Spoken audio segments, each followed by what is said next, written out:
Hi guys, it's Mel. Hope everybody's doing well today.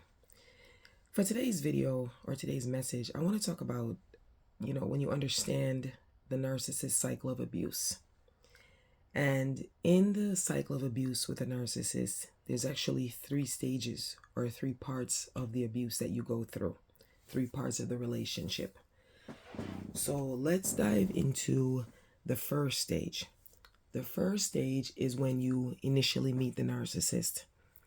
That stage is the idealization stage. And this is where the narcissist is love bombing you. I think by now everybody knows what love bombing is, but for those that don't know what love bombing is, or is just getting familiar with the term, love bombing is basically when the narcissist puts you up on a pedestal. The narcissist is infatuated by you. They're lusting after you. They think you are the greatest thing since sliced bread. They think you're perfect. And so with love bombing, while they're putting you up on a pedestal, they're basically creating an image in their head that you're a perfect person. And you'll see that this is not good, because later, as we go more into it, you'll see why the love bombing stage is not actually a good stage, because ultimately it's the love bombing that the narcissist did in the beginning which causes them to start devaluing you. Because after they love bomb you and they set themselves up by thinking that you're perfect or you're the best thing that ever happened to them, the narcissist later starts to find a lot of fault when they start to devalue you. But before we go into the devaluation, let's stick to the love bombing a little bit.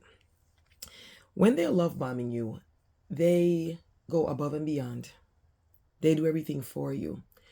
During the love bombing stage, a narcissist might spend so much money on you. They'll take you places, they'll buy you things, they will, build you up, they'll give you nice compliments, they'll be affectionate towards you.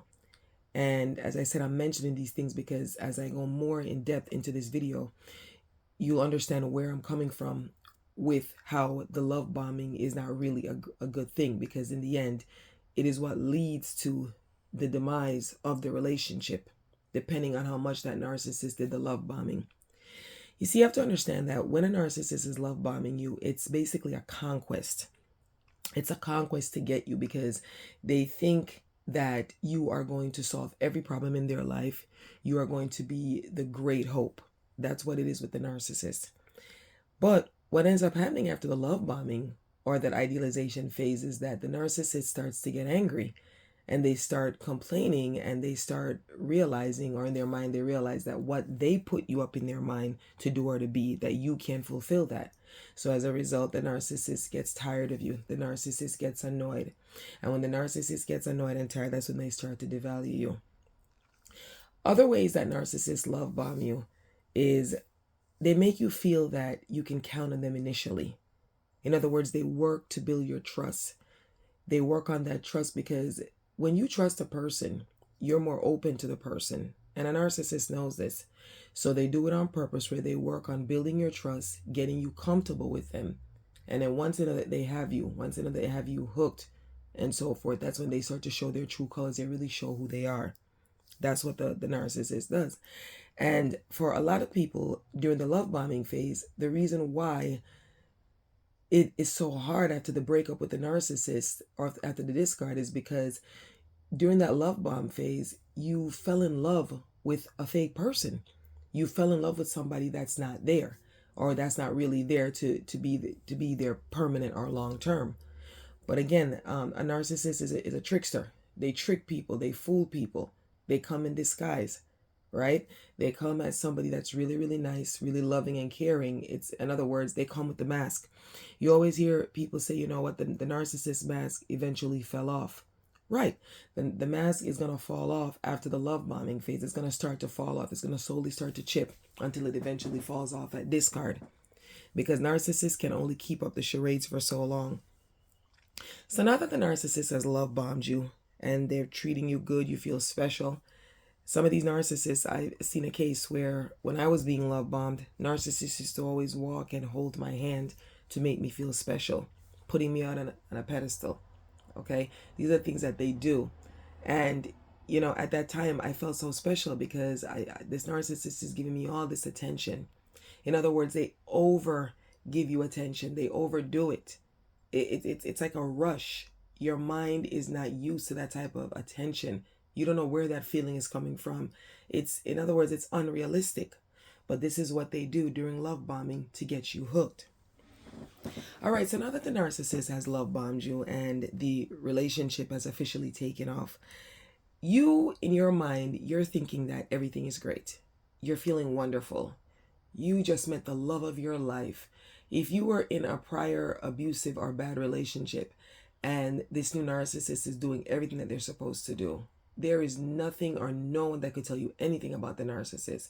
Because remember, as I just said, they've already conditioned your mind to think that they are doing the world for you.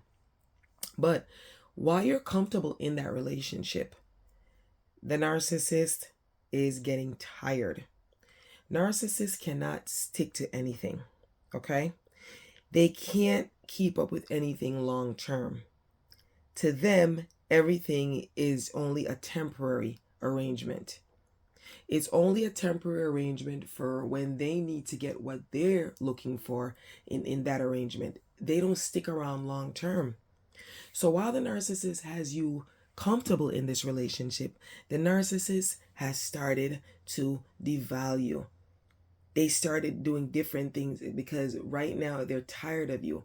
A narcissist gets tired very quickly. So they start to devalue you. This is the second stage of the narcissist relationship. They start to find little faults. They start to nitpick. Everything bothers a narcissist at this stage. And the reason why everything bothers them is because they were never all in to that relationship. You were all into that relationship, but that was only an act. That was a charade. That was a facade. It was fake. It was phony. So now the narcissist is angry because they're tired of pretending with you like everything is good, because everything is not good. If everything was good, why would that narcissist seek to destroy you? Why would that narcissist seek to devalue you? Why would that narcissist seek to hurt your feelings? If everything is good, why would that narcissist seek to get out of that relationship that you think is going well? It's not going well. And this is the reason why they find faults. Everything bothers them. So some examples of things that start to bother them. They're so silly and toxic that, let's say, for example, you're home with the narcissist. Let's say you end up living with this narcissist. You clean up the kitchen, you do the dishes, you leave a spoon in the sink. Or after doing the dishes, you decide, you want to go get some dessert. You leave your dessert plate in the sink or the spoon. The narcissist gets angry. The narcissist starts to get upset. The narcissist starts to complain. They start to insult you. All right? This is during the devaluing. Another thing that the narcissist does during the devaluing stage is that the narcissist gets pleasure out of gaslighting you, because now they're picking fights with you and they're doing things that are not normal. They're doing things out of the ordinary. Because remember, during the love bomb phase, this narcissist was basically perfect. He or she was doing everything right. And now, all of a sudden, it's like they're just acting crazy. Every little thing you do, everything you say is a problem. And this is where that spirit of, confusion comes in, when they start to gaslight you. They start to gaslight you. They make you think that what you see is not what you actually saw. Okay? They make you feel that you're crazy. They start telling you that, no, I don't know what you're talking about. I don't know what you're doing. I don't know what you're saying. That's what the narcissist does. Every single time that narcissist does something and you confront or you ask them about it, they're going to make you distort your reality. They're going to tell you that you're crazy. Okay? They're going to say you have issues. They love to play the mental card. One way that you know that a narcissist is gaslighting is when they tell you that you have mental issues. Asking somebody a question does not constitute having mental issues. It doesn't do that. But the narcissist wants to make you feel like you're crazy. And this is why they gaslight you.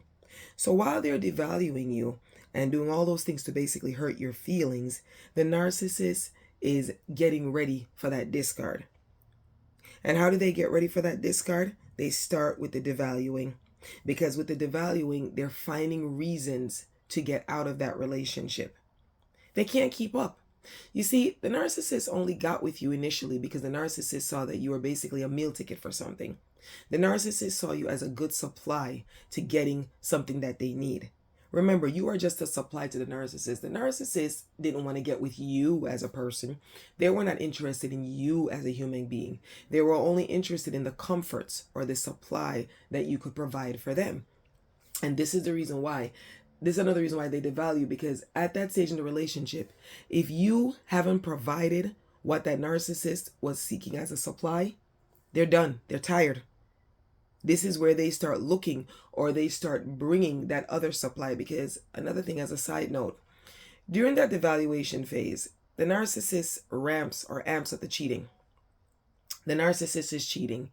And even if the narcissist doesn't start cheating while in the relationship, the narcissist always had somebody else. You see, a narcissist is never 100% single. Don't let a narcissist fool you. I don't care if it's an ex-baby mother, if it's an ex-wife, if it's an ex-boyfriend, if it's an ex-girlfriend. Any narcissist or these toxic people that you meet, they're never 100% free. They always have some type of tie to something else or somebody else. It's like narcissists like to keep their exes or other supplies lined up, because a narcissist cannot be by themselves. They can't depend on you so wholly and solely.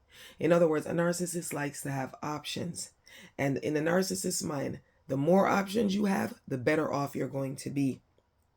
So while that narcissist is still devaluing you, now they're going to take it a step further with the cheating. And so what they do is the narcissist basically starts fights. They start doing little things. They start doing all this bullshit to basically frustrate and get you angry. Okay? A perfect example. Again, you could be home with a narcissist. Regular day. Nice, beautiful evening. Saturday evening, Saturday weekend, whatever. And that narcissist wants to go spend time with the other supply. In other words, they want to go love bomb or continue love bombing the other supply. That narcissist is going to pick a fight with you. And how they pick that fight? They nitpick every single thing in the house. If you turn the car on, they nitpick it. If you turn the fan on, they nitpick. If you cook the food and the food isn't like it was yesterday, they nitpick. If you put something different on the menu, they nitpick. They talk about it. If you decide to change your hair color, they nitpick. Whatever you do or whatever you say is an issue and a problem to the narcissist, because a narcissist wants to go out and see their other supply. They want to keep it moving. And at this point, you're holding them up. Okay? This is how the narcissist does it. Ultimately, the goal of the narcissist is to frustrate you. Okay? Because many times, before we actually get into that stage where we go to the discard, they want to exit the relationship. But it gets a little bit difficult for them to exit the relationship because they don't have a reason why they need to exit the relationship. I'll tell you the reason why they're exiting the relationship. Because number one, they're greedy. And number two, you have not provided, or you're not giving that supply that they initially thought you were going to give. So they got to bounce. They got to leave now. They got to go. In other words, you are wasting that narcissist time. You are not a good investment anymore, so they have to move along. But the narcissist is a coward. They can't come and tell you the real reason why they want to go. If a narcissist was truthful, a narcissist would say, listen, you know what? I'm a liar, I'm a user, I'm a toxic person, I'm wicked, I'm cruel, I'm evil, and all I want to do is just use you to get something. I just need a ticket. In other words, I need a gateway. I need somewhere to get in so I could get what I need to get. They're not going to tell you that. So this is the reason why they do the wicked things that they do. This is where the bad behavior starts. All right? This is why they do it. Okay? The narcissist knows that they're on their way out the door.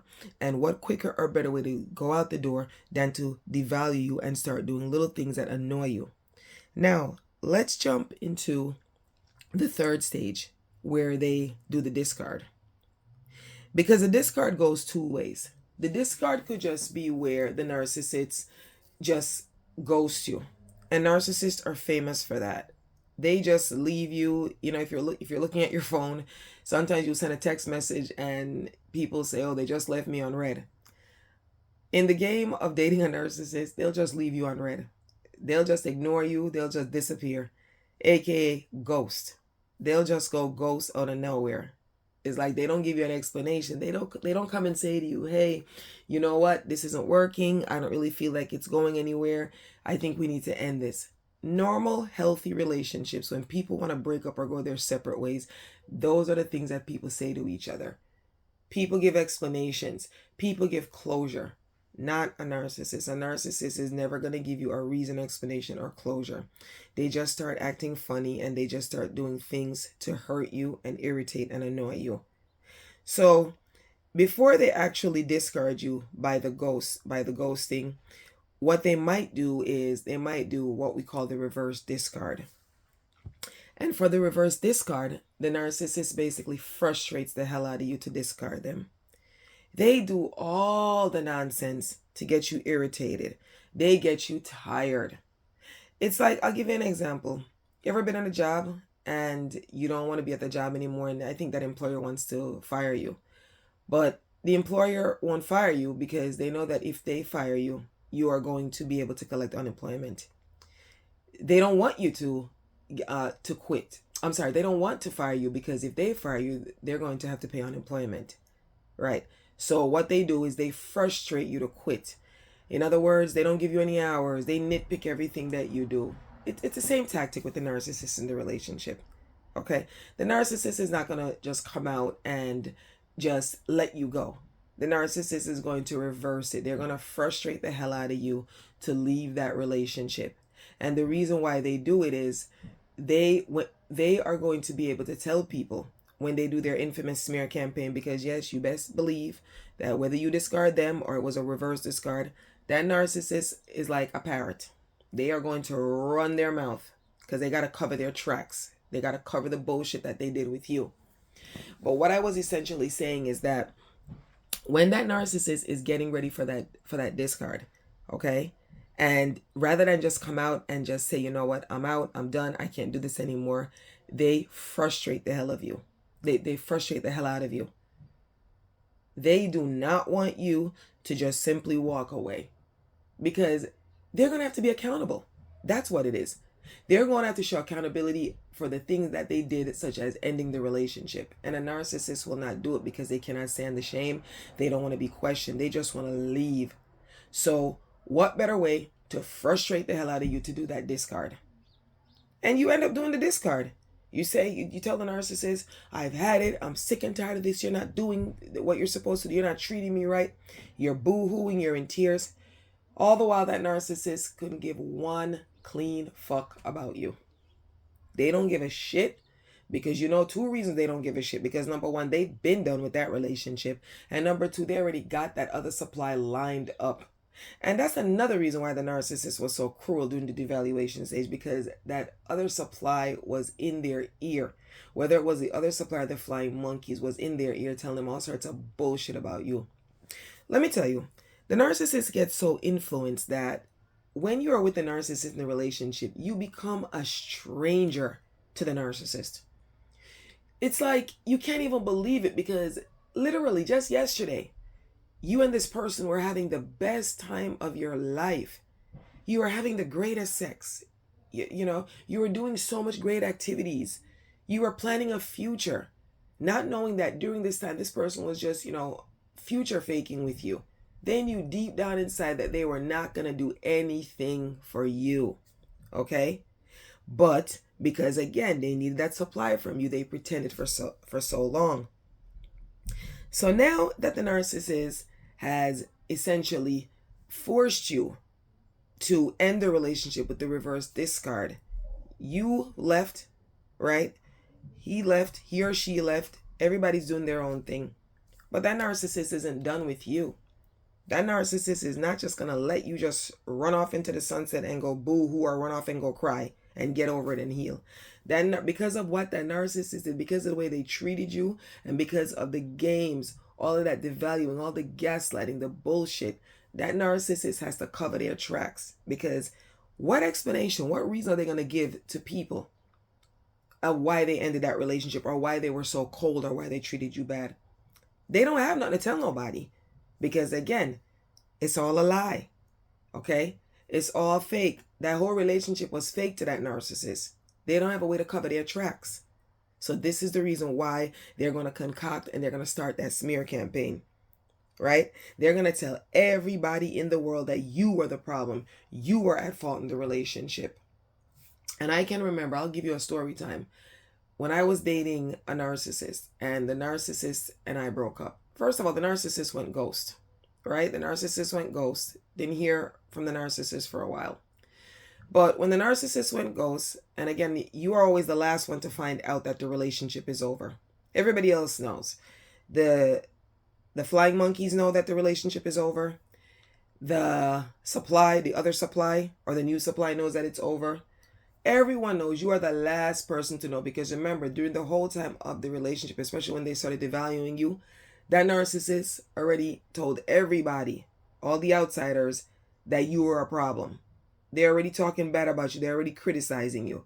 That narcissist was already doing that. So again, you are the last person to know, unfortunately, that the narcissist was or is done with you. Okay? But as I was saying, when that narcissist basically ghosted me and left, and I thought we just had a fight and we were going to, kiss and make up as we always do. It wasn't the case.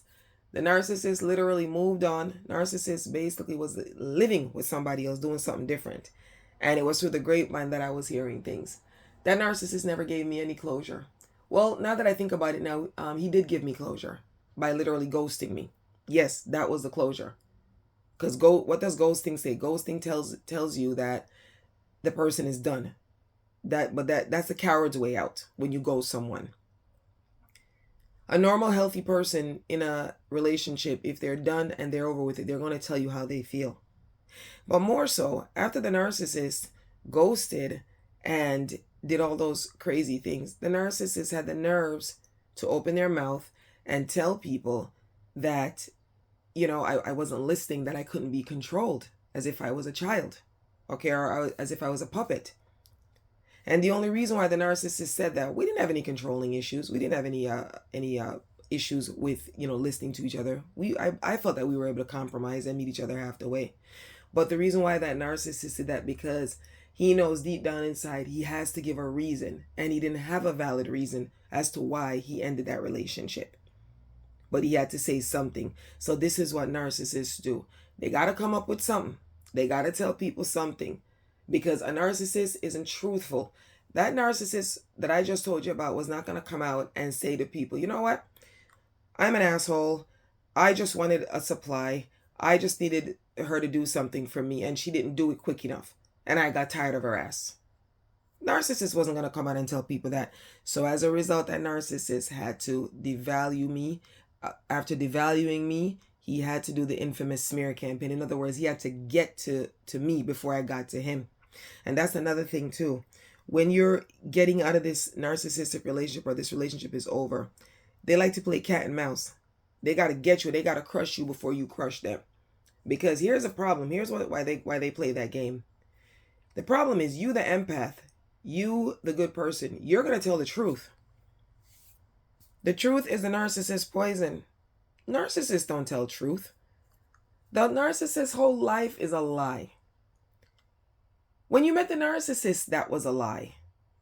Because they were pretending to be somebody that they're not. They were pretending to be a nice, fun-loving, caring, empathetic person. And a narcissist is shallow. A narcissist doesn't have any empathy. So again, that was a false pretender. So now, after they eventually left the relationship, you left the relationship, you now have to pick up the pieces. And this is where it becomes very hard. It becomes very difficult. I have another video on this channel entitled "The Breakup is Real." Okay? If you get a chance, check out that video. Just listen to it, because I go in detail about how the breakup occurs and what causes the breakup. But this video today is basically explaining all the phases of the narcissistic relationship, the three main important phases. So we've covered the phase of the idealization, where you get hooked, where they love bombed you. We covered the devaluation phase, where they start to gaslight you. They start to hurt your feelings. They start to do things to nitpick. And now we're at the discard phase, whether it's a regular discard or it's a reverse discard. My opinion, a discard is a discard. The bottom line is that you and the narcissist is done. It's over. Whether they force you to discard them by acting funny or irritating you, or they for some strange reason ghosted, or some of them, you might have one or two that might just come out and say, okay, you know what, I'm done with this. You have a few of them, I mean, although they're cowards, but you have a few of them that will, be man or woman enough to say, okay, I'm done. They'll find a fault because they'll do it when they've nitpicked, when they've found things that they can't deal with anymore. But after going through all those 3 phases with the narcissist, now it's time for you to pick up yourself. And with that said, I just want to let you know that in order for you to deal with getting over that narcissistic relationship, that abusive relationship, that toxic encounter, there's a few things that you have to do. So the next time that you decide that you want to get into a relationship, you're basically prepping. You know what to do. It's, in other words, now that you've gotten out of this relationship with this narcissist, you're opening your eyes. So I think the first thing that anyone should do when getting out of a relationship, primarily a narcissistic relationship or any type of toxic situation, first thing that you have to do, you got to set some boundaries. You got to learn to set boundaries, because the narcissist got over because you didn't have any boundaries in place. And that's another thing too. Narcissists don't like rules. They don't like boundaries. They don't like accountability. So if you called yourself setting boundaries during that relationship with a narcissist, that was an instant message for the narcissist to exit. They weren't going to put up with that. But you know what? Someone that can't live by rules or boundaries, that's not a person that's fit to be with you. Because if you are a good, normal person that understands how life is, everybody has to live by rules. Everybody has to set up some type of boundaries. But not a narcissist. A narcissist wants to come and go and do as they please. They don't care. So once you start setting up those boundaries, you are letting that narcissist or any future person that you deal with that there is acceptable behavior. There are acceptable ways to go about doing things. We have to set a limit, okay? And if you don't set that limit, you're always going to have those issues. So a boundary helps you to set behavior tones. It helps you to teach people how they should treat you, how they should behave towards you. Because let me tell you, a lot of reasons why these relationships fail is because these people, they don't know how to behave. They don't know how to treat people. So you, as the empath, you have to teach people how to treat you. And how do you teach people how to treat you? By setting boundaries and letting them know what behaviors are acceptable and what behaviors will be tolerated. Once you've set those boundaries, I really do feel that you have to prep yourself where you say to yourself, listen, I will never, ever, ever allow anyone to gaslight me again. I will never allow anybody to put me down again. In other words, get your self-esteem back. Start doing that. Get your self-worth back.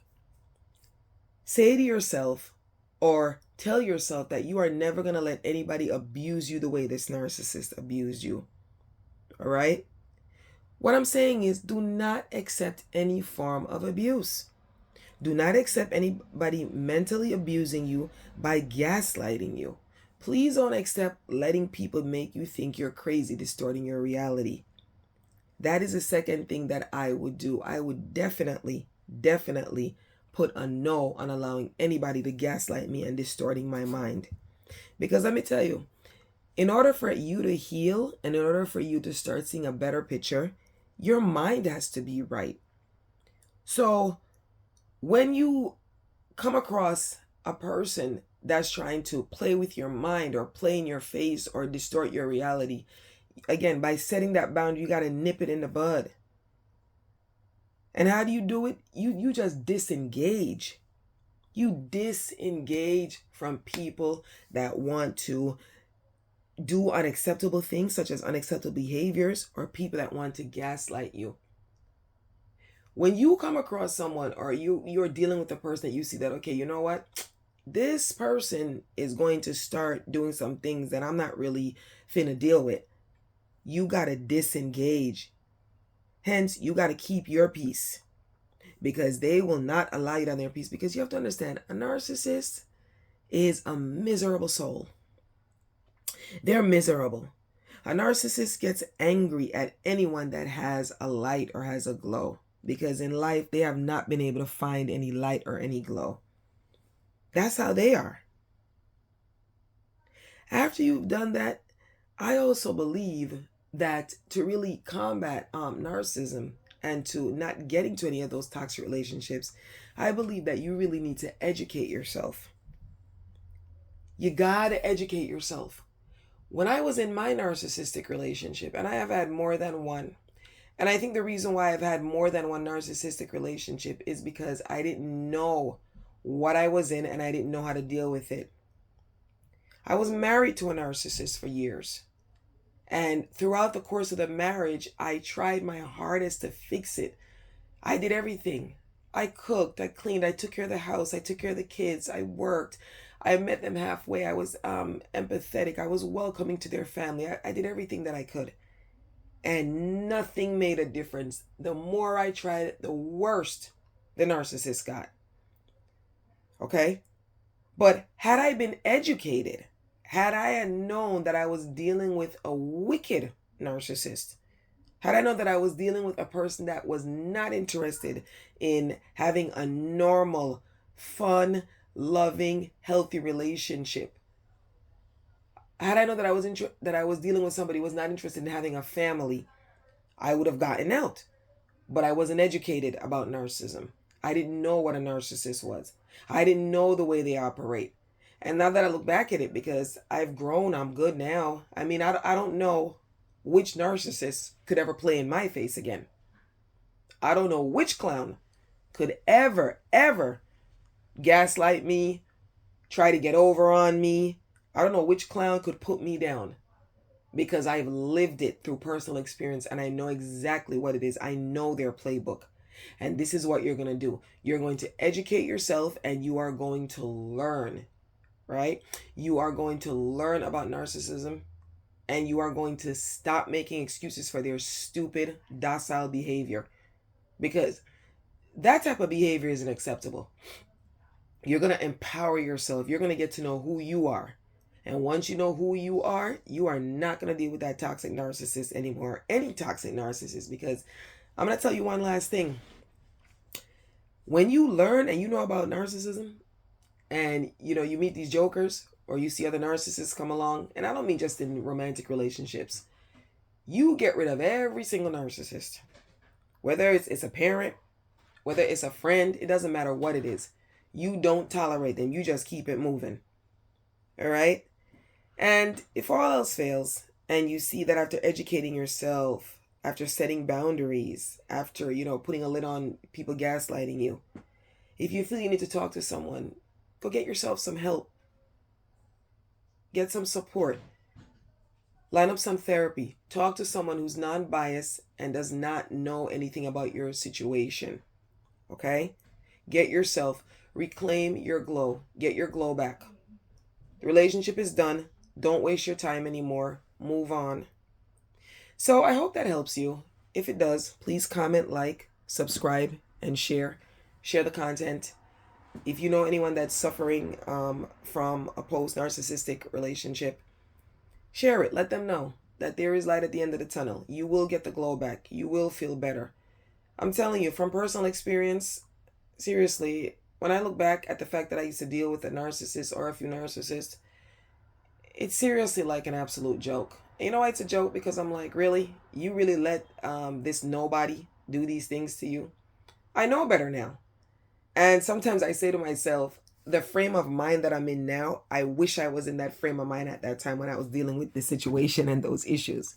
Because there's no way that they would have been ever able to gaslight me or do those cruel things to me. They would have never been able to abuse me.